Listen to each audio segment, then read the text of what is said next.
citer les noms, vous savez. Un de ces 5000 pourrait être à l'heure actuelle un dirigeant américain. On ne sait jamais.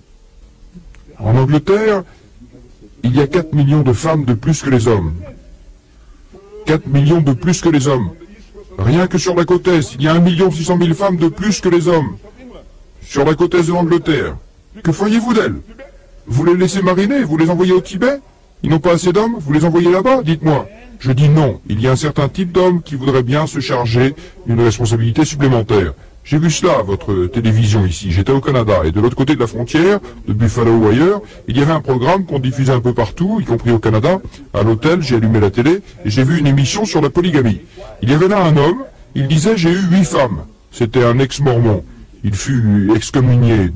Dans le passé, les mormons autorisaient la polygamie. Une polygamie sans limite. Joseph Smith et Brigham Young avaient plusieurs femmes. Mais maintenant, à cause des pressions exercées par les autres communautés, vous les Mormons, combien de femmes vous avez? Vous les Mormons, et il donnait des chiffres étonnants sur la situation actuelle. 20 000 Mormons furent excommuniés parce qu'ils avaient plus d'une femme. Ils avaient plusieurs femmes, et ils ne pouvaient pas les enregistrer. Mais ils avaient plus d'une femme, 20 000 Mormons. Cet homme disait, j'ai 8 femmes, et elles sont toutes heureuses avec moi. Aucune d'elles n'avait été mariée, aucune d'elles.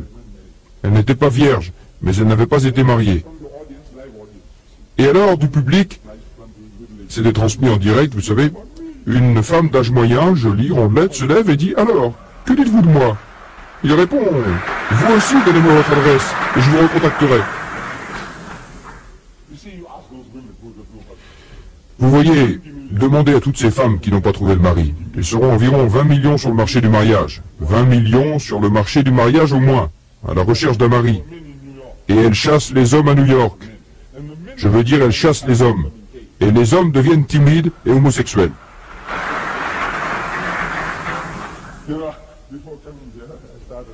Avant de venir ici, j'ai quitté, je pense, le 16 novembre. Non, octobre. Octobre. Pakistan, Dubaï, Abu Dhabi, Sharjah, Al Ain et enfin ici. Et j'ai parlé à mes coreligionnaires, là où je suis passé. Je leur ai dit, vous êtes vraiment idiots. Vous allez à Bombay, vous allez à Beyrouth, vous allez à Londres. Pourquoi faire? Allez à New York.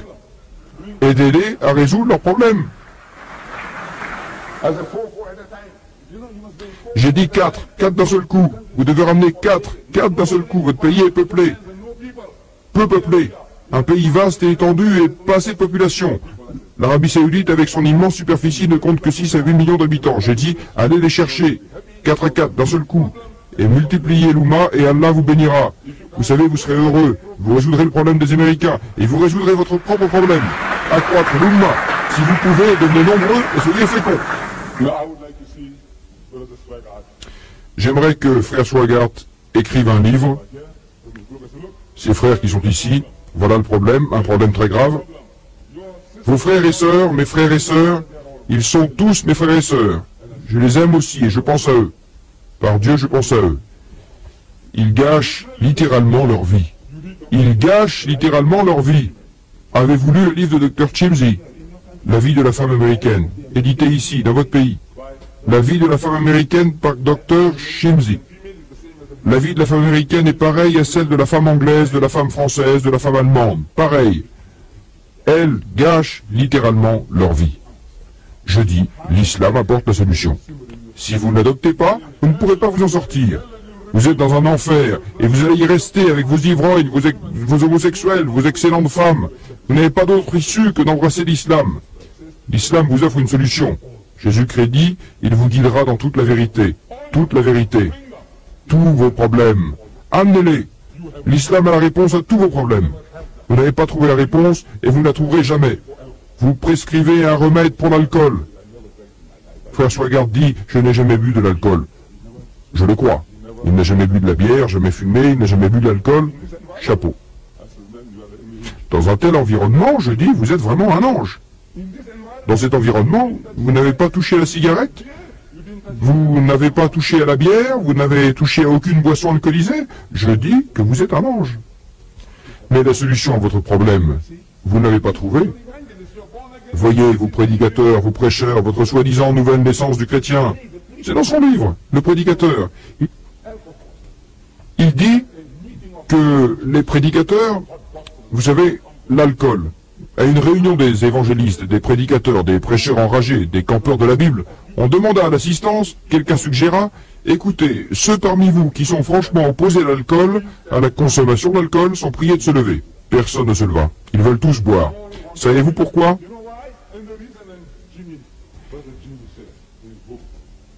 Jimmy, frère Jimmy, dit dans son livre que la raison, que c'est parce que le Seigneur, Jésus-Christ, changea l'eau en vin.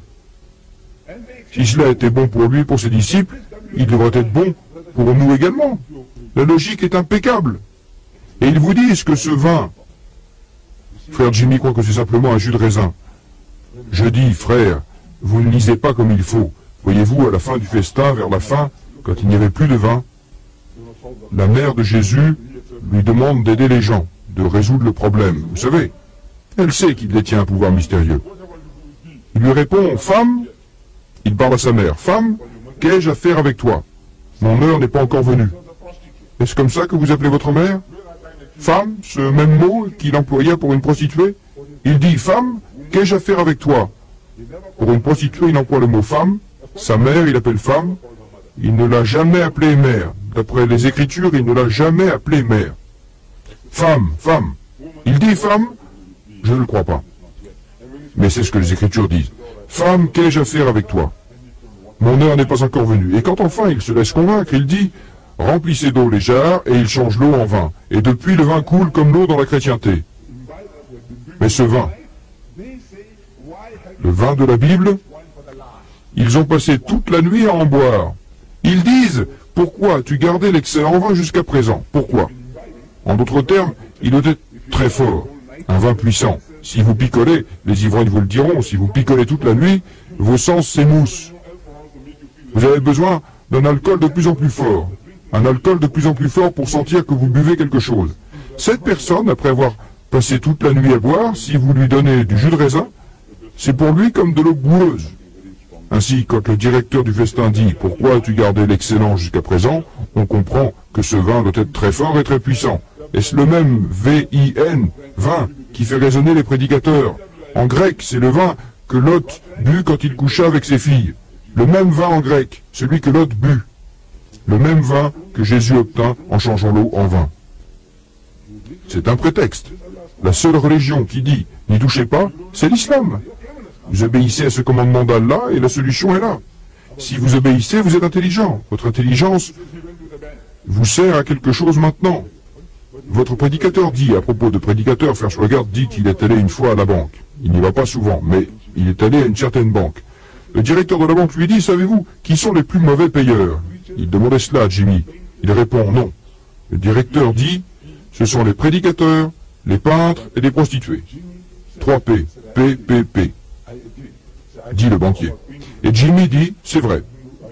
C'est vrai, je ne le savais pas pour les peintres et les prostituées, mais c'est vrai pour les prédicateurs.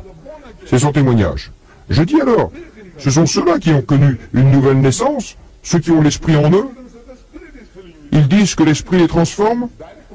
Quand vous discutez avec eux, ils vous disent, c'est l'esprit qui nous le dit, c'est l'esprit qui nous dit qu'il communique directement avec Dieu. Dieu lui parle et lui dit, mon fils, mon fils. Dieu a parlé à mon cœur et m'a dit, dites à cet éminent monsieur.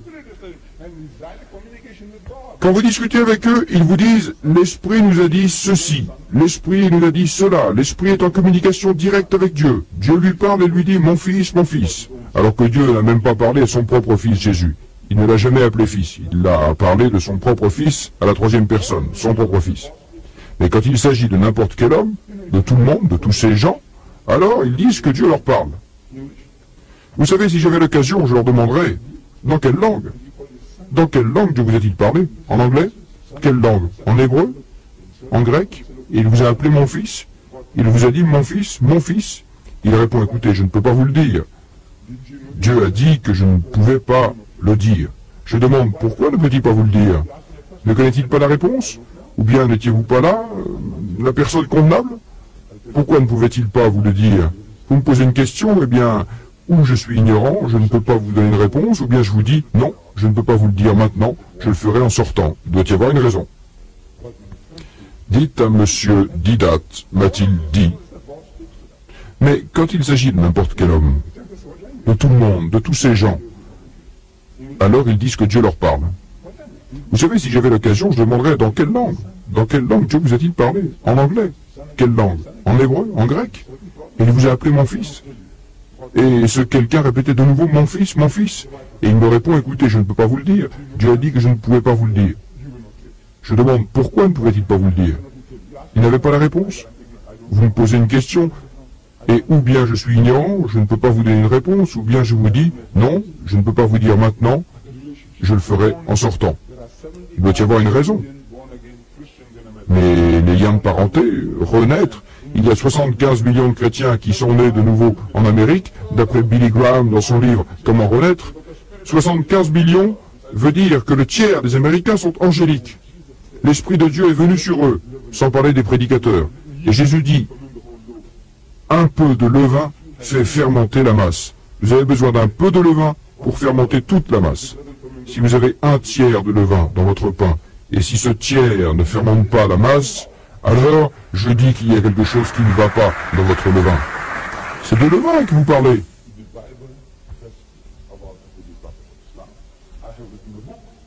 La Bible parle du prophète de l'islam.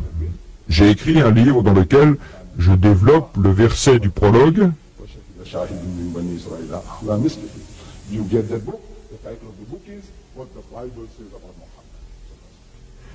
Lisez ce livre, son titre est « Ce que la Bible dit de Mohammed ». Que la bénédiction et le salut de Dieu soient sur lui. Plein de détails. Je donne 15 preuves pour démontrer que cette prophétie, je cite la Bible, des citations de la Bible, ne se rapporte pas à Jésus, mais à Mohammed. Je vous demande de lire ce livre. Achetez-le, lisez-le, apprenez le verset. Vous ne le faites pas? Vous êtes ici pour vous amuser? Je sais que vous aimez le divertissement. Tout vous divertit, alors vous êtes venu ce soir pour voir un nouvel amuseur. Non, lisez-le pour vous-même. Dans cet environnement, vous pouvez changer les gens. Voilà, et je vous le dis, c'est la vocation de l'islam, de changer ce pays. Vous l'avez, Allah nous l'a octroyé. Il vous le dit dans le Coran, il vous a donné Hadin, c'est-à-dire pour qu'il le fasse prévaloir sur toute autre religion, tout autre mode de vie, qu'il soit juif, hindou, bouddhiste, chrétien, communiste et tous les istes. L'islam est destiné à les dominer tous. Que les mécréants le veuillent ou non, il répète de nouveau la même formule dans le Coran et termine en disant que les associateurs se veuillent ou non, c'est la destinée de sa religion. Cette formule revient 3 autres fois dans le Coran. Il est celui qui a dépêché, envoyé avec la bonne parole et la religion de la vérité, pour qu'il la fasse prévaloir sur toute autre religion. Allah est témoin du fait que sa religion triomphera avec ou sans vous. Mais nous les hommes, aussi bien vous que moi, Allah nous donne cette occasion de servir sa religion. Faites ce que Dieu vous ordonne et vous serez récompensés comme le prophète. Allah vous a donné des réponses, les solutions aux problèmes. Aidez-les, et en les aidant, vous vous aidez vous-même. Changez-les, et vous changerez le monde. Nous avons une tradition, jusqu'à la fin des temps, le soleil se lèvera à l'ouest. Le soleil se lèvera à l'ouest. Mais comment comprenez-vous cela, le soleil? Nous le savons, ne se lève pas à l'est, et ne se couche à l'ouest. C'est une simple illusion. Nous savons que la Terre tourne autour de son axe, et en tournant ainsi, elle donne l'impression que le soleil se lève et que le soleil se couche. Mais le soleil ne se lève pas et le soleil ne se couche pas. C'est une illusion créée par la rotation de la Terre autour de son axe. Pour que le soleil puisse se lever à l'ouest, comme nous le voyons, la Terre doit s'immobiliser puis tourner dans le sens inverse. C'est le seul moyen pour que le soleil puisse se lever à l'ouest. S'immobiliser. Elle tourne à 1000 miles par heure en ce moment. Même comme vous le savez. Et alors, elle va s'immobiliser, actionner les freins, puis tourner dans l'autre sens. Vous ne serez pas là pour jouir du spectacle, vous ne le verrez pas. Voilà, tout disparaîtra dans les océans. Lorsqu'Allah actionnera les freins, chut, les océans emporteront tout, il ne restera plus rien. Le sommet le plus haut sera englouti par les flots. Alors, je ne trouve pas drôle que le soleil se lève à l'ouest. Non, c'est le soleil de l'islam, la vérité de l'islam, la vérité de Dieu qui se lèveront à l'ouest. Cette nation a faim, elle se nourrit de n'importe quoi. Tout réussit ici. On adore Sun Myung Moon, on adore Guru Mahan, Swami Prabhupada, on adore Maharishi, on adore le Père Divin. On l'adorait, il est mort. Le Père Divin. Vous avez aussi les adorateurs de Satan. Tout et n'importe quoi. La nation a faim. Elle est frustrée, elle est désemparée. Ils voient cette abondance de nourriture, ils ne savent pas quoi faire. Je dis que vous avez quelque chose qui cloche. Tout ce qui leur tombe sous la main, ils s'en emparent. Qu'est-ce qui ne va pas avec vous? Je dis que vous avez quelque chose qui cloche, vous les musulmans. Vous êtes 2 millions ici. Tous comme des hommes castrés, voilà. Vous avez contracté un complexe d'infériorité. Plus d'imagination dans ce pays, le pays le plus développé au monde, civilisé, avec toute cette technologie. Vous vous comportez comme des hommes mous, voilà. Des musulmans mous. Je parle en particulier de ceux qui sont venus de l'Est, qu'ils soient arabes, pakistanais, bangladeshiens ou indonésiens. Tous des hommes mous. Qu'est-ce que vous m'avez fait lorsque je suis venu ici en 77? Qu'est-ce que vous êtes en train de faire maintenant? Je ne vois que des hommes mous, des hommes castrés, des hommes châtrés. Vous n'avez pas d'esprit, pas de volonté, pas d'énergie, pas d'enthousiasme militant. Je suis venu ici en 77 pour donner des conférences et j'ai téléphoné de New York à un centre musulman qui se trouve plus à l'ouest, une communauté musulmane. Je dis j'arrive. Il me demande quel sera le sujet de votre conférence. Le sujet? Je dis que la Bible dit de Mohammed, il dit c'est un très bon sujet pour commencer. Très facile de commencer par la théologie comparative. Ce livre, ce sujet, je dis d'accord. J'arrive à l'heure et à la date prévue. Avez-vous fait de la publicité? Ils m'ont donné une brochure, pas comme celle-là, mais un petit tract. Comment l'appelez-vous? Flyer. Il est écrit « Un prophète dans la Bible ». Ahmed Didat parlera d'un prophète dans la Bible. Je dis « Ne comprenez-vous pas l'anglais, vous, les étudiants d'université, vous, idiots? Un prophète? Je dis « C'est quoi un prophète ?» Savez-vous ce que signifie un? Vous ne savez pas? Cela signifie n'importe quel prophète. Un signifie n'importe lequel, c'est un article indéfini. Cela signifie n'importe quel prophète dans la Bible. Il y en a là 75. Et c'est n'importe lequel parmi eux. Êtes-vous intéressé par un quelconque prophète de la Bible? Les chrétiens sont-ils intéressés par un quelconque prophète de la Bible? Les juifs sont-ils intéressés par un quelconque prophète de la Bible? Non. Votre complexe d'infériorité, je dis, quoi, la Bible? Vous êtes même trop terrifiés pour écrire ces mots. Un autre groupe, je leur dis Mohammed, le plus grand. Quand je suis allé là-bas, ils avaient mis Mohammed le Grand. Ils ont placé mon prophète au même rang qu'Alfred le Grand. Celui qui a été brûlé vif, ou Alexandre le Grand le païen. Qu'est-ce qui ne va pas avec vous? Vous êtes malade?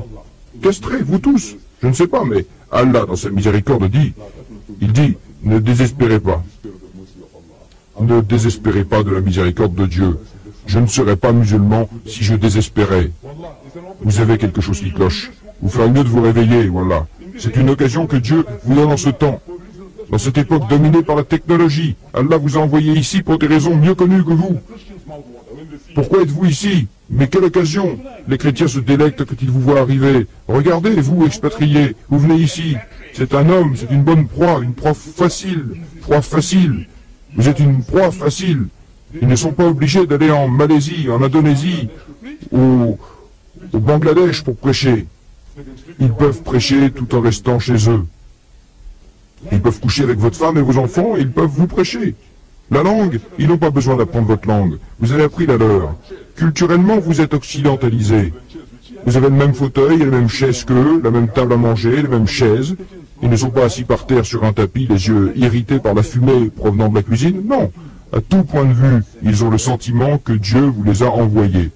Je dis, oui, vous êtes aussi envoyés par Dieu pour accomplir une tâche. Changez-les. Un peuple susceptible d'adorer tout et n'importe quoi. Pourquoi n'accepterait-il pas Allah? Pourquoi ne le ferait-il pas? La raison est que vous n'osez pas ouvrir la bouche. Vous êtes trop terrifiés. Vous souffrez littéralement d'un complexe d'infériorité. Arrachez-vous à leur influence. Ouvrez le Coran, lisez le Coran et laissez Allah vous parler.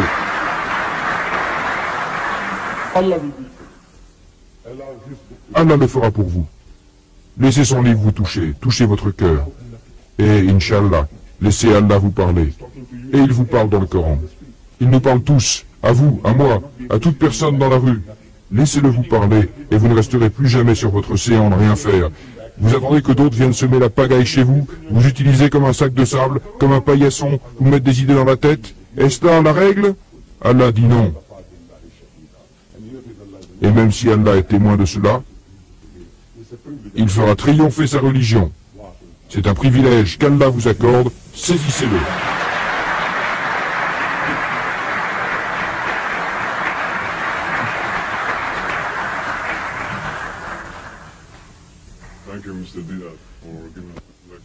Merci, Monsieur Didat, pour ce discours. La première question est la suivante. La société occidentale invoque souvent l'infériorité et l'oppression de la femme musulmane. Quel est le véritable statut de la femme musulmane dans l'islam?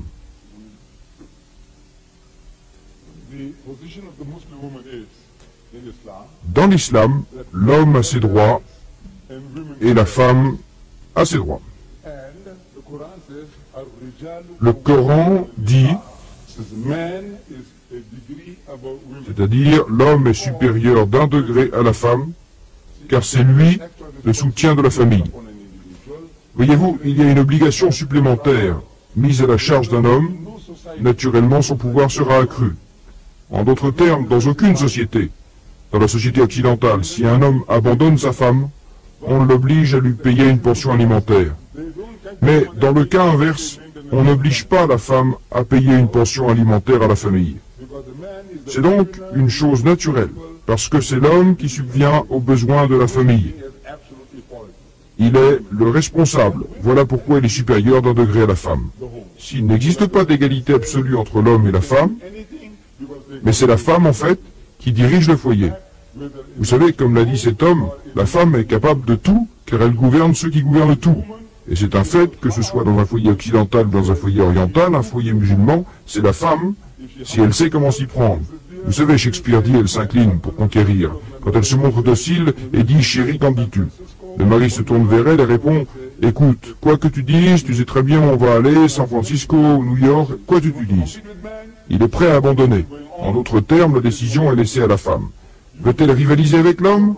Vous voyez que lorsque cette rivalité existe, elle crée des tas de problèmes.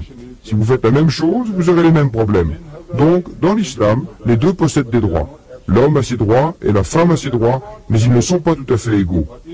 Nous sommes tous égaux devant Dieu, mais en raison des impératifs sociaux, il y a, comme par exemple, vous savez, le divorce, il y a par exemple, l'homme peut avoir 4 femmes, mais la femme ne peut pas épouser 4 hommes. Vous voulez l'égalité? Que la femme puisse avoir 4 époux. Bon, vous n'avez qu'à essayer, et vous me direz des nouvelles. Monsieur Didat, vous avez parlé des Noirs et du racisme. Pourriez-vous nous exposer la solution de l'islam à ce problème, le problème du racisme? Vous savez, Allah dit dans le Coran, ô humains, il interpelle tous les humains et non seulement les musulmans, nous vous avons créé à partir d'un homme et d'une femme.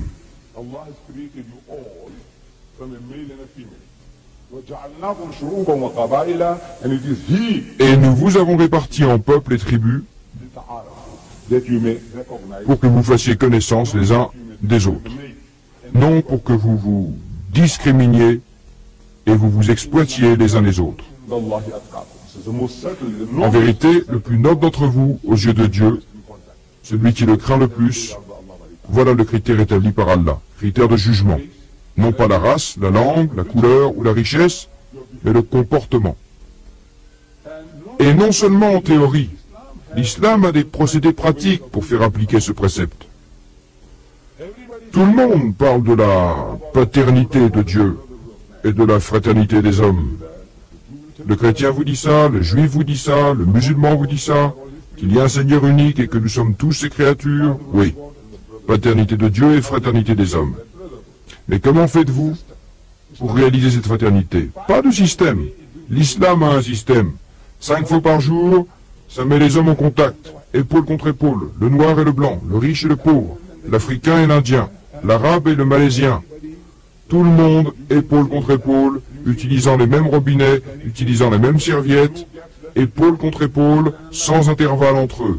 Un homme, puis un autre, dans notre façon de prier, à salat, pour que le démon ne puisse pas s'insinuer entre vous et votre frère. Ce démon ne ressemble pas à celui qu'on voit dans les galeries d'art, vous savez, avec des cornes, des oreilles pointues, une queue avec une fourche dentelée, un teint coloré. Non, ce n'est pas ce démon-là. Le prophète, que la bénédiction et le salut de Dieu soient sur lui, dit qu'il ne faut pas laisser une brèche entre un croyant et un autre pour que le démon ne puisse pas s'insinuer entre vous et votre frère. Le démon dont il parle est celui de la discrimination. Je suis blanc, il est noir. Je suis riche, il est pauvre. Il ne faut pas permettre à ce démon de s'insinuer entre vous et lui, car s'il le fait, et vous dites « je veux me mettre à distance parce qu'il est noir et je suis indien, je suis arabe et nigérien », non, pas comme ça. Épaule contre épaule, pas d'intervalle. En d'autres termes, un système pratique. Puis, si vous le pouvez, une fois dans votre vie, accomplissez le pèlerinage, sur une plus grande échelle, dans votre milieu social, vendredi. La mosquée, la grande mosquée, la mosquée de vendredi. Les jours de fête, allez partout, et appelez les gens à la prière dans un seul endroit. Et sur une échelle universelle, accomplissez le pèlerinage. Quand vous y allez, vous aurez la plus grande surprise de votre vie. Vous dites quoi? Un homme de Tamil Nadu, il est musulman. Dans mon pays, tous les Tamouls sont hindous. Quoi? Il est tamoul, et il est musulman. Et cet homme-là, un noir, comme du charbon, d'Éthiopie. Un musulman, mon frère. Et cet autre-là, aux cheveux blonds et aux yeux bleus, on dirait un Allemand ou un Norvégien. Un musulman de Turquie. Non, ça élimine le racisme. C'est un système. C'est pas seulement des paroles, mais un système qui fonctionne continuellement. 5 fois par jour, lorsque vous faites la prière, et en terminant la prière, vous dites en arabe, et j'ai vu ici, j'ai vu un homme d'Éthiopie. J'ai vu ici un homme d'Afrique. J'ai vu un homme de la Chine. J'ai vu un homme de Timbuktu. C'est donc un système qui élimine le racisme. Nous ne faisons pas que parler. C'est un système révélé par le Tout-Puissant, le Tout-Sage. Nous, musulmans, nous sommes la communauté la moins raciste au monde. Nous le sommes encore. Ce sont des survivances du passé, comme c'est le cas avec moi. Voyez-vous, mes ancêtres sont hindous. En Inde, nous avons un système de castes. Nous avons divisé la société en 4 castes différentes. En Afrique du Sud, ils nous ont divisés en 4 groupes différents, en fonction de la race. Dans mon pays, en castes, 4 castes différentes. Je suis musulman, mais dans mon milieu, on dit toujours celui-ci est le brahman, de la caste supérieure, et celui-là est un intouchable, de la caste inférieure. 5000 ans de sang indien circulent dans mes veines. Alors, s'il en reste quelque chose, vous pouvez le comprendre. Les gens peuvent comprendre, mais en tant que peuple, dans l'ensemble, nous sommes les moins racistes de toutes les autres communautés au monde. Grâce à qui? À l'islam. Donc, l'islam ne se contente pas de parler du problème, mais il vous montre comment le résoudre.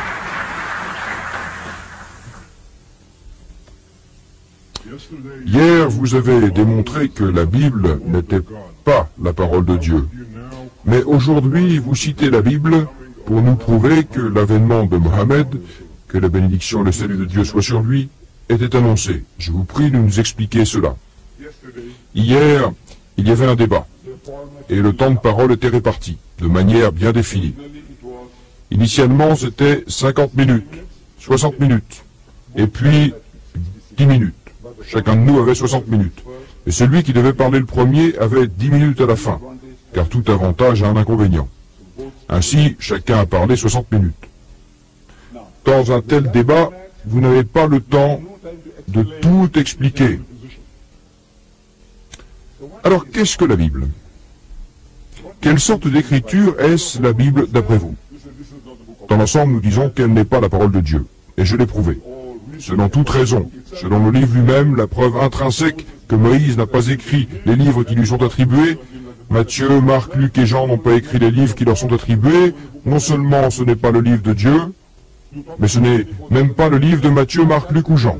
Vous parlez de 24 000 manuscrits, je lance un défi et je dis qu'il n'y en a pas 2 qui soient identiques. Ainsi, vous avez 24 000 évangiles différents. Lequel? Vous avez pris celui qui vous convenait, vous l'avez adopté. Qui vous a autorisé? Le conseil de Nissi? Ils ont dit, nous prenons celui-ci, nous prenons celui-là et nous prenons celui-là. Tous les évangiles qui sont actuellement admis ne l'ont pas été en une seule fois. Vous avez choisi et pris ce qui vous convenait. C'est ce que vous avez fait. Et maintenant, vous dites que c'est la parole de Dieu. Mais maintenant, la parole de Dieu est là, dans le livre. La parole de Dieu est dans le livre. La parole du prophète est dans le livre. La parole de l'historien est dans le livre. Et la pornographie est dans le livre. Maintenant, je dois vous expliquer tout cela. Je dis, voyez-vous, je vous donne des exemples concernant la parole de Dieu. Comme dans le livre du Deutéronome, voyez-vous, les versets que j'ai cités en arabe, la même chose se trouve dans la Bible. Il y a là une idée quasiment identique. Je leur lèverai un prophète. Je leur lèverai un prophète parmi leurs frères, comme toi. Je mettrai ma parole dans sa bouche, et il leur dira tout ce que je lui ordonne de dire. Qui est-ce, je? Dieu? Il parle à Moussa. Je leur lèverai un prophète parmi leurs frères, parmi les fils d'Ismaël. Ceci s'adresse aux fils d'Israël. Il dit parmi vos frères, comme toi, comme Moussa, et je mettrai ma parole dans sa bouche, et il leur dira tout ce que je lui ordonne de dire. Alors moi je dis que ce « je » est Dieu. Vous n'avez pas besoin d'être un théologien, ou un devin, ou un prêcheur. Quiconque lirait ce texte vous dirait que ce n'est pas la parole de Dieu. Ceci n'est pas la parole de Dieu. Une autre citation extraite du livre d'Ésaïe. Comme si Dieu parlait et Dieu parle. Il dit, « Rappelez-vous les choses du passé. Car je suis Dieu et en dehors de moi, il n'y a pas de Dieu.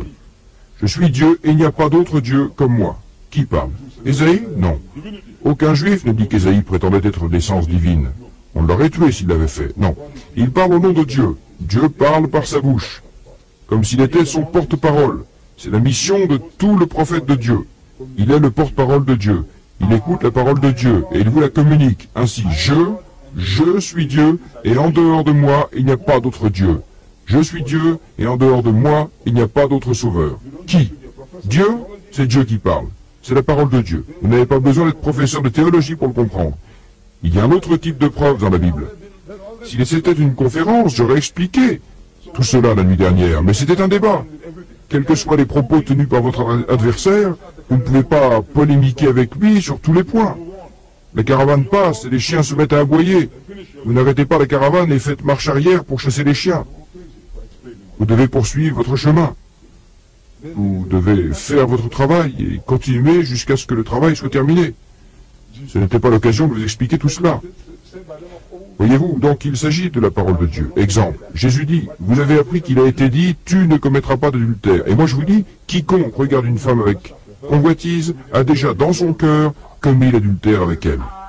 Qui est ce je? Jésus. C'est Jésus qui parle. La parole d'un prophète de Dieu. Jésus poursuit. Il a été dit,